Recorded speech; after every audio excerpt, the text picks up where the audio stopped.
Hey guys, it's Katie from A Mother Thing, and today I wanted to talk a little bit about my breast reduction surgery. I am now over a year out. I had the surgery in September of 2015. It's now December of 2016, so it's been quite a while. And I had a very good response to all of my previous videos talking about my surgery and tons of questions, which hopefully I've answered well over the last year. Lots of people who have been a little bit, frightened by my experience. And so I wanted to do a sort of update now that it's been, almost 15 months since my surgery. I think that it's really important to keep up to date with that so you can kind of understand that what you go through in the beginning isn't necessarily indicative of how things will play out overall. So first thing is I get a lot of people commenting because my personal experience went very badly. And unfortunately, I'm in the minority. Most people don't have the issues that I had, but because I did and I vlogged about it, it can seem quite scary and overwhelming to people who are considering the surgery or who are booked in for the surgery. I know from experience that right before my surgery, I was on YouTube looking for vlogs of people who'd had it just to get reassurance. And so my fear is that people will see my videos and freak out. So I really wanted to talk about the overall experience and how I feel about it in hindsight. So first of all, if you haven't watched any of my previous videos, you may want to go back and kind of watch them, particularly the video where I explain how my surgery went really, really wrong. To give a brief overview, just to repeat what happened, basically, I had the surgery. I went home with no problems, felt pretty good. The next day, I ended up with a bit of a feeling unwell, really unwell, and it just got worse and worse. I was shaky and shivery and really thought I was, not doing well. The doctors, when we called them, didn't take it seriously. And so for 3 days, I literally sat at home thinking I was about to die. It was horrible. When I went to the emergency room finally, because my doctors still wouldn't listen to me because I didn't have, I had really high fevers, like 105 fevers, but they still didn't listen to me. So I went to the emergency room and it turned out that I had an infection, as anyone should have realized. And so I was admitted.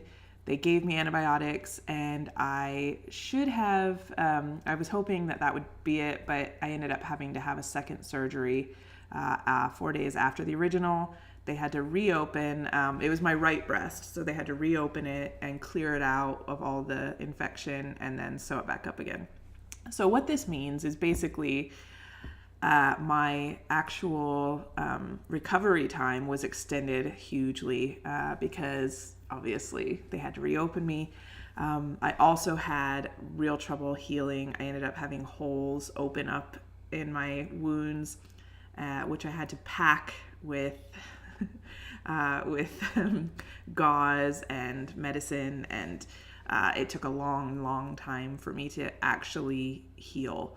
I think it took 3 months in total before I was finally closed up, which is a long time. And it was only the first month or so where it was really horrific. It was painful. I found out I was really allergic to the pain medicines they gave me. I hallucinated pretty badly. And so it was just an overall really stressful experience. But in the end now, I wanted to make clear that I'm very glad that I had the surgery. My life has changed immensely. Being able to wear the clothes that I want to wear, any clothes, knowing that I don't have this giant shelf in front that's going to stretch it and look terrible or pornographic, has been a real game changer for me. It's amazing. I also love that I can go into any store and buy a bra. Like I go into Target and I'll just see bras everywhere. I'm like, I want this one and this one. And I literally have, I in my whole life, I've only ever owned like 3 bras at a time, if that. And one was a sports bra. I usually have a black bra and a nude or white bra, because they're so expensive when you're, large chested. And you have to find ones that really can hold you in and hold you up. And I had a really hard time finding those kinds of bras. Now I think if you checked my drawers, I have at least 40. And they've just been gathered over time. I started out with wireless and sports bras that held me tight, because when you're recovering, you really need that tight fitting bra to hold you so you're not in pain and so you're, healing well. And over time, I just added to it. Now I started wearing an underwire. You're not supposed to for quite a long time, but I actually started wearing one before I was even fully healed, because I can't, like, I couldn't get my head around not wearing an underwire after so many years. And I don't think it did any damage to me. It didn't make my healing longer. That wasn't any reason for it. In fact, I found that when I had large bras, the underwire would often poke out, and it was constantly coming apart, and it was always breaking, and it was horrible. I was sticking it back in and covering it with a Band-Aid and hoping for the best. And I haven't had any issues with any of my new bras. I've gone to Victoria's Secret and been properly measured, because I decided, I figured out my own size just from trial and error. But once I'd figured out what I was comfortable in, I actually went to Victoria's Secret and got properly measured, and they verified that I was right. So I am currently, I started out as a 38L, and I am now a 38C. So it's really good. It's made exercising easier. I can go to the gym now and work and not flop around, not have terrible back pain. I will say though that in January of last year, so I had the surgery in September, and I was mostly healed by December. In January, I went snowboarding, and I ended up wiping out pretty bad and ended up in the hospital and having a bunch of MRIs because they found stuff in my spine that they were worried about.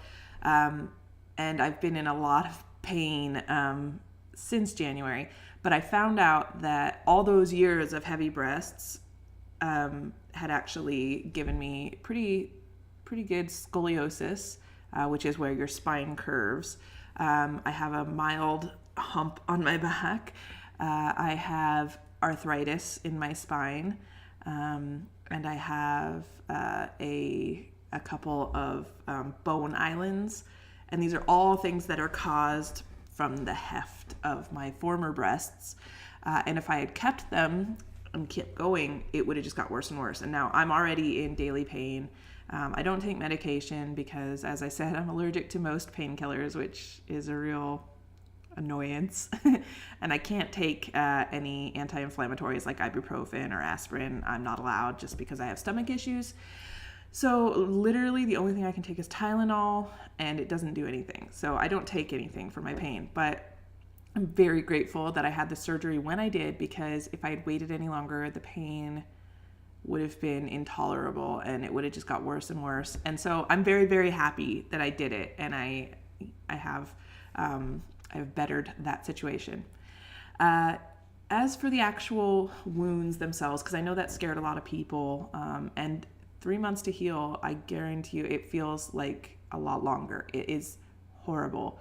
The first couple weeks, you just feel like it's never going to end. And then when it's just going and going and going, and you're just not getting better, and in some cases getting worse, like my wounds, I would just get one under control and another one would open, and it's gross.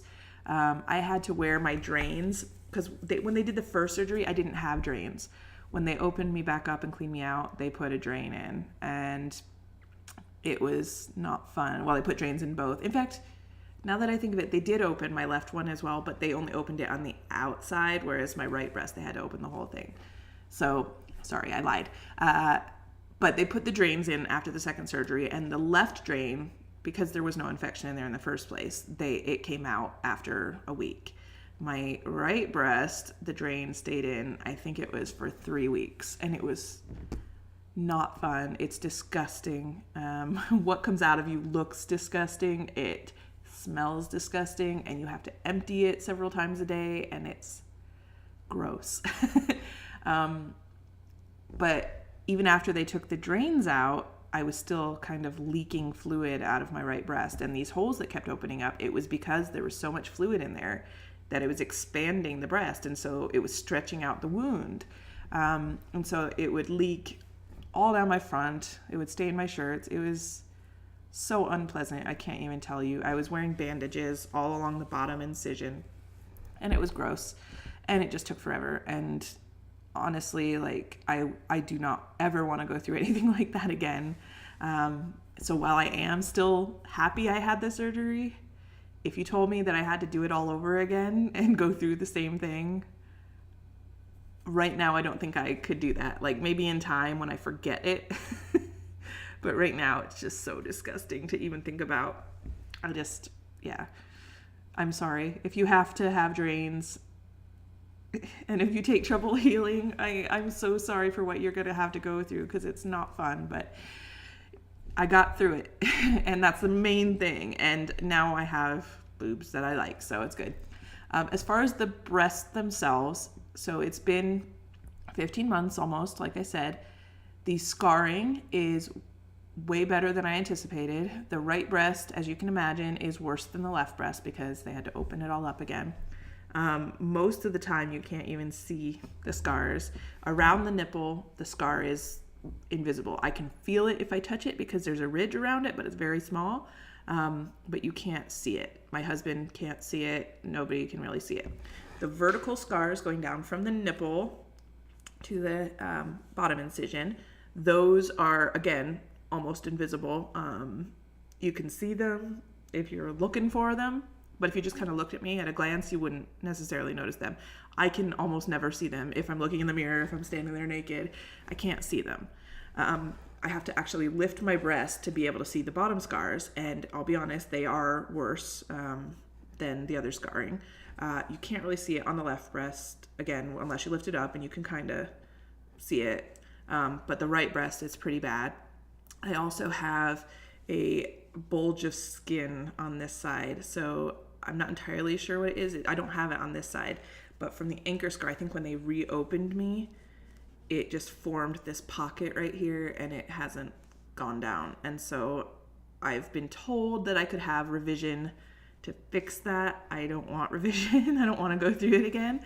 But it is something that bothers me on a day-to-day basis. I find that my bra, if I have to adjust my bra so that it sits right on top of it, and it kind of pushes it in a little bit so you can't see it. But if I'm naked, it just looks really gross. It's kind of makes my boob look like it comes around the side. And that's not the look that I was going for. It's not terrible, but it's something that makes me very self-conscious. I think because mine was done on a medical basis, not a cosmetic basis, then they weren't as concerned about stuff like that. So I guess you can have like liposuction when you get this done, and so that all that sort of thing doesn't happen, but it happened for me, and it's not something I'm happy about, but it's something that I deal with. I'm still in that area. I still don't have feeling back. Like I can push and do whatever. I can feel pressure, but no actual feeling. Like if I run my nail across it, I can't feel it. And that is a shame because it often itches. Like I can feel this itch, but nothing, like I can rub it and like scratch it and it doesn't take the itch away.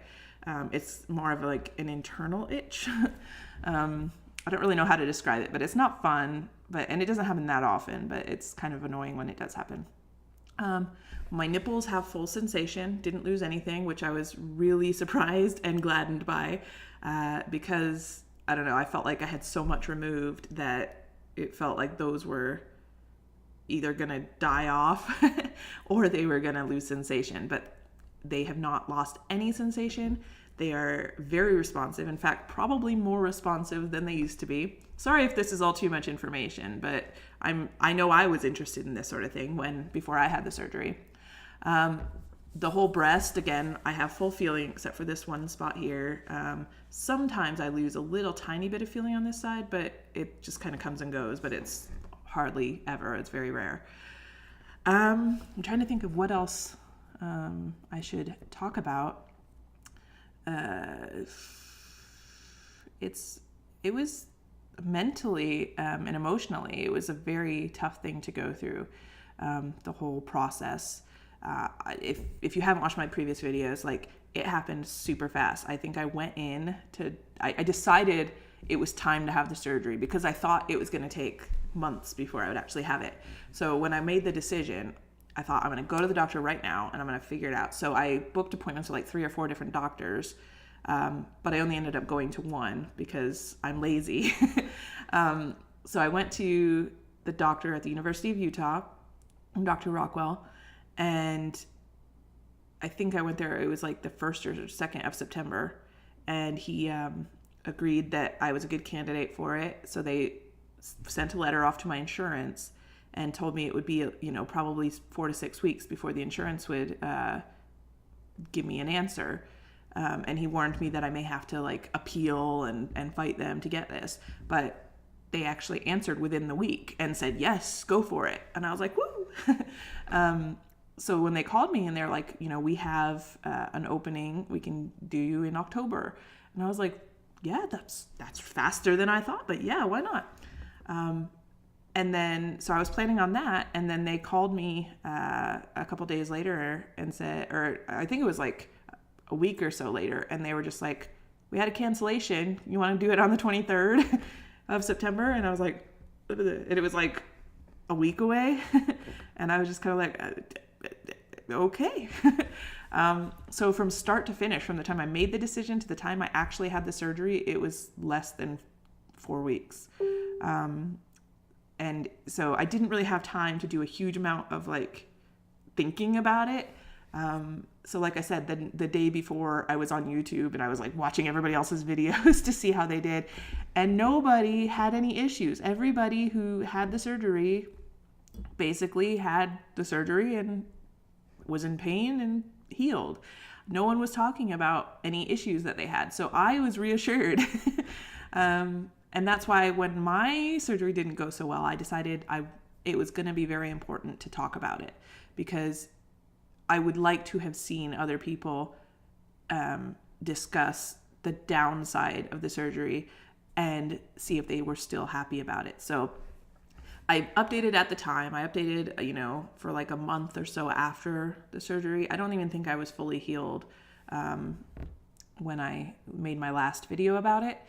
But I know I've been getting lots of emails and comments from people who want to know about what it's been like over the last year. So that's what this is. Hopefully it's been informational. Is that the right word? My brain's not working. I haven't had my coffee. So anyway, if you have any more questions, please do leave them below. I will answer them. If you want me to make another video, I will. Otherwise, I'll just answer your questions in the comments. Check out my other videos if you're still curious. There's quite a few of them. I did the whole process. I was really, really seriously ill for the part after the surgery. So even though I made videos at the time, I didn't actually upload them. I just did one later where I just talked about everything that had happened. But I still have those videos, I think, that I made originally, because to me, it was really important just to capture them all. But anyway, I hope this has been helpful. Leave a comment if you need to. Feel free to email me.